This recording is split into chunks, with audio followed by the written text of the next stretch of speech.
Go ahead. Get your face clapped on. What it do, what it does, what it is, what it was. I am Robert Edward Patterson II, also known as Bobby Pats, sometimes known as Mr. P.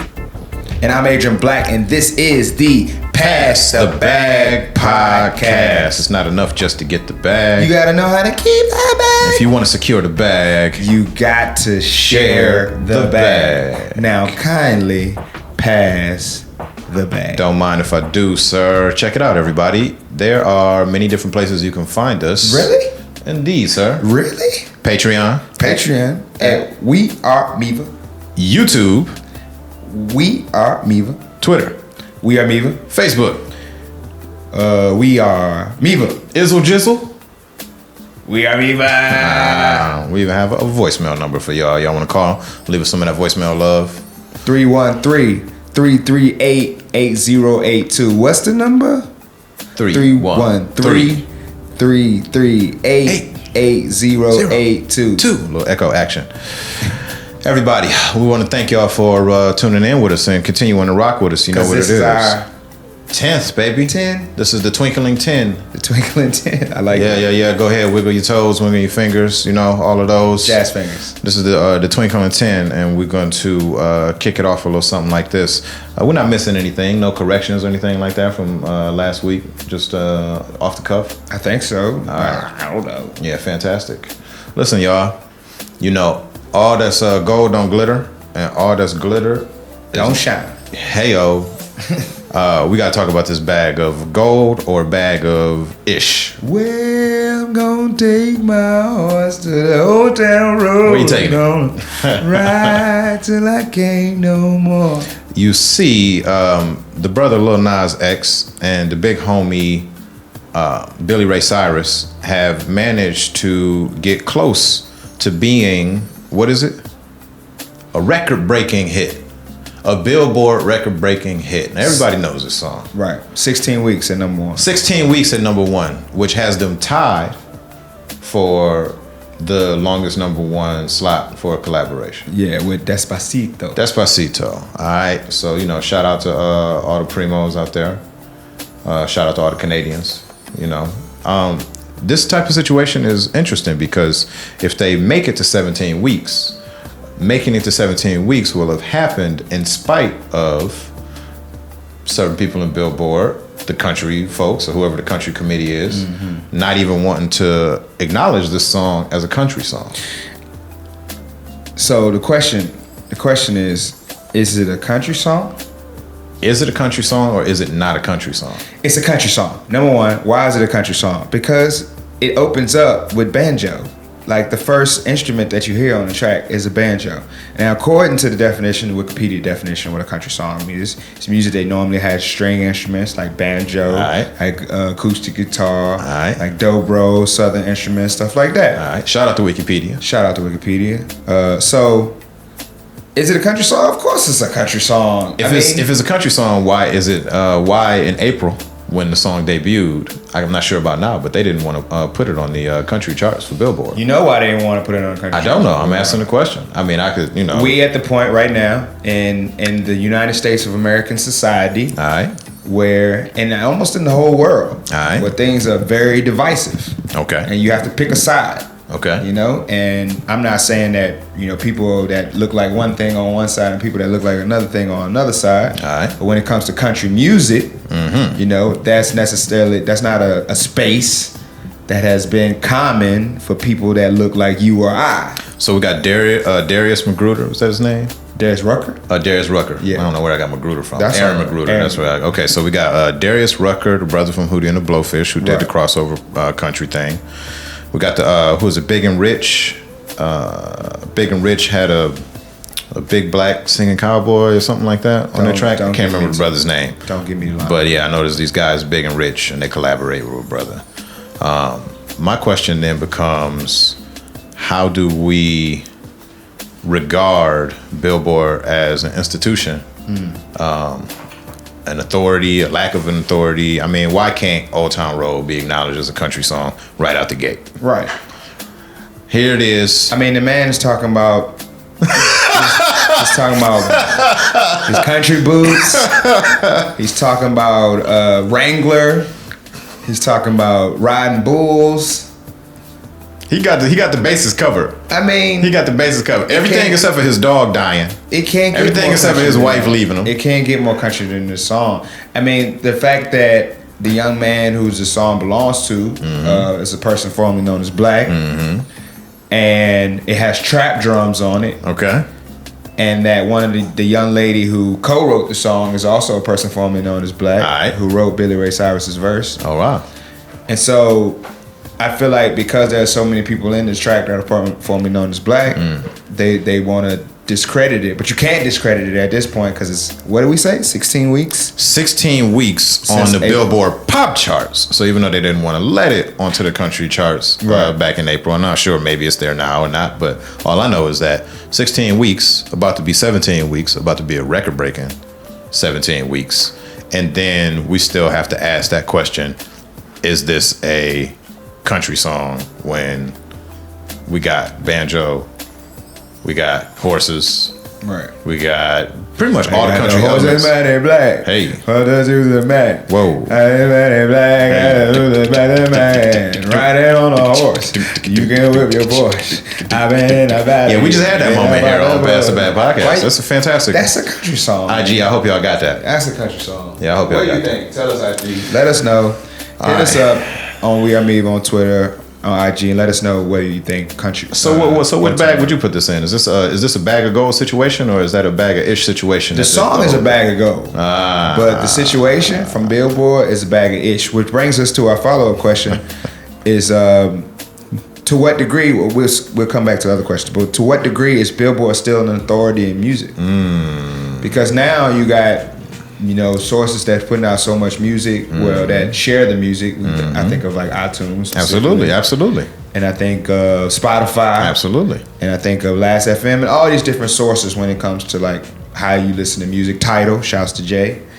So all these different places where you listen to music is like, is Billboard the #1 chart to go to? And when you think about the relevancy of your music?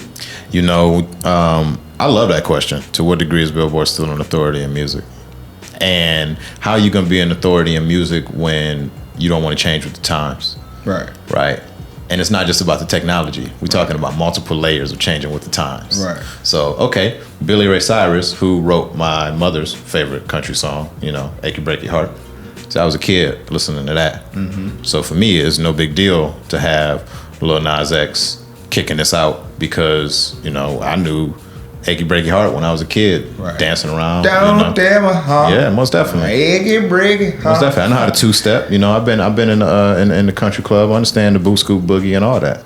But I love that smile. Country clubs. I love that smile. Yeah. I stumbled into a small segue. I stumbled into a country club in Norfolk, Virginia, and I was scared to go, man. I was scared of not being accepted. Okay. And if I look back, I would definitely go. You know, now at this point, I wouldn't care. I'd just be up in that joint. Because I've grown since then. You know, this was back when I was like maybe 20, 22, 21. But now I've definitely grown in a way where, you know, if I want to be somewhere, I'm going to be there.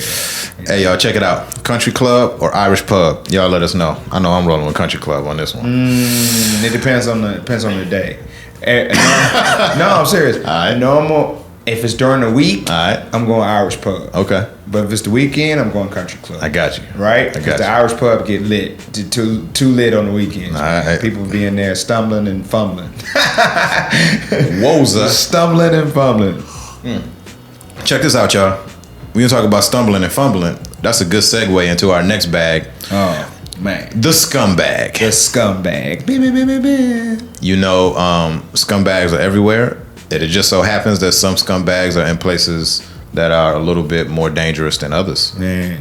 So the scumbag that we want to talk about is a scumbag straight out of Florida, Jackson County, Florida. Put his name on. 26-year-old former police officer. Put his name Zachary on blast. Wester. Put him on blast. Who is currently charged with upwards of 50 felony counts. How many?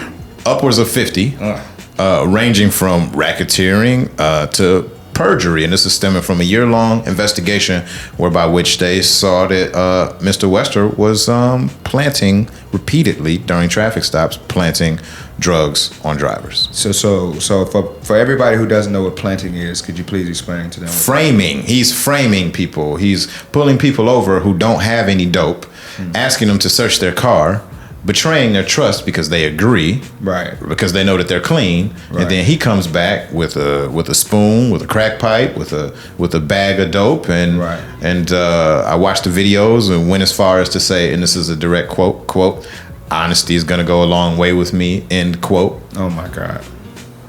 You know, I have strong feelings about this one, so I'd rather listen to you first because it's definitely a trigger. So we said that Florida had to overturn over 100 convictions. Over 100 convictions were overturned as a result of an investigation on this person who lasted over a year. They investigated him for over a year. I'm triggered too, bro. I'm so triggered because I've been in a situation where I was pulled over by the police in Danville, Virginia, my home. Shout out to the other D. And they asked to search my car, and I was like, "No, you're not gonna search my car. Right. Know your rights, man. That's right. Number know your one, rights. If they don't have a warrant, they cannot search your car. Anything they have to ask you for, you can tell them no. If they can ask you, yeah, exactly. If they have to ask you the question, then you can say no. Absolutely. So I'm like, no, sir, I don't believe you can do that. But they had the dog. They had the dog. They ran the dog around my car. Sure, they can do the false cue. Yeah. So they ran the dog around my car, but they didn't find nothing. Right. But in that same situation, I knew my car was clean. If I would have said, yeah, who knows? Like this was the week before I left for China. Sure. Literally that weekend. I mean, who knows what type of situation. And we know that people formerly known as black or people formerly known as impoverished and in poverty trust the police a lot less than those who are more affluent, come from more affluent backgrounds, or people formerly known as anything other than black or Latin. Yeah. I mean, as well they should. So that's why they should be wary. So number one, let's put it out there. Well, let's. I'm gonna go PC. Let me be Mr. PC because that's my job. That's what's up. All police aren't bad. All police are not bad. All police aren't bad, and they protect a lot of people and they save lives, right and they help a lot of people. So let's start there. For the record, anybody who says that all police are bad is somebody who you probably shouldn't listen to. Right. They probably an a-hole. Probably. But with that said, you gotta consider that things like this are actually happening, and this is reality. And so go ahead. I mean, this is just the one who got caught, right? Right. You know, and not only is this just the one who got caught, but you're talking about a deep-seated culture here. This is a cultural problem. This is generational. He learned this behavior from somewhere. Yeah, he's only 26 Somebody years taught old. this to this person. Yeah, 26 years old. Right. You know, the stats that were offered up and some sources say that per 100,000 people arrested, 1.7 of these individuals are police officers. So my question is that enough? How accurate is that? Is that enough? How do you feel knowing that there's 1.7 police officers per 100,000 individuals arrested according to the I never been in the Bing, but I know as far as like everything that I've been taught about the Bing that you can get anything in there. So if you can get anything in the Bing, how does it get there? Only way it gets there is if officers are bringing it in. Not the only way, but one of the main ways. So, I mean, police officers are just as culpable to be involved in crime as anybody else. And when you have a gun and you have the right, you have the opportunity to take advantage of people and you're in a position of authority, then that could easily be, Yeah, I mean, I'm going to go ahead. Easy go the other way. I'm going to go ahead and I'm just going to use this kind of language. I really feel like it's not enough, especially because of, deep-seated corruption. Institutions like the FBI who hire more former Klansmen than anything after the fall of the Ku Klux Klan. If you just take that fact right there as an example, I mean, how many places, institutions like the FBI, or how many sheriff's departments or police departments have been having proactive, ongoing conversations about deconstructing the part of law enforcement that started as a result of enforcing a racial regime. Right. Overseer, officer, Shout out to Chris. officer. Yeah. Shout out to Chaos One. Here's the thing. For me, that's always been that sort of a thing. So we look at Zachary Western, and we look at him as someone who is A scumbag. Yeah, he's a scumbag, and this is a symptom. Is it too easy to become a police officer? I guess he hasn't been convicted yet. Nah, but I was reading what the Jackson County district attorney was saying, and the DA was talking like he couldn't wait to nail this guy, and Right. that's just, and even in conservative terms, like ain't gonna be no pleas. And he got federal charges on him too. Exactly. And you know the feds, they got a pretty high conviction rate. It's pretty high, and by pretty high we mean like 95%, something like that. So you asked, is it too easy to become a police officer? What do you need to become a police officer? A GED, graduate high school, That it? a criminal background check. All right. So if you never committed a crime, and got caught, Yeah. and you graduated, you got a GED, you can become a police officer. You can go to the police academy, and then they can put a vest on you and give you a gun. It's pretty bare bones minimum And like then that ask you to in the States. So we here at We Are MIVA at the Passerby Podcast, we banging on our chest for psyche vows, number one. I mean, from my perspective, I mean, we talked about it in a planning meeting yesterday. Like, why don't they get psyche vows? I mean, there's some narcissism in this element, right? Forget about it. This is one of those places where psychopaths and sociopaths are running rampant. Exactly.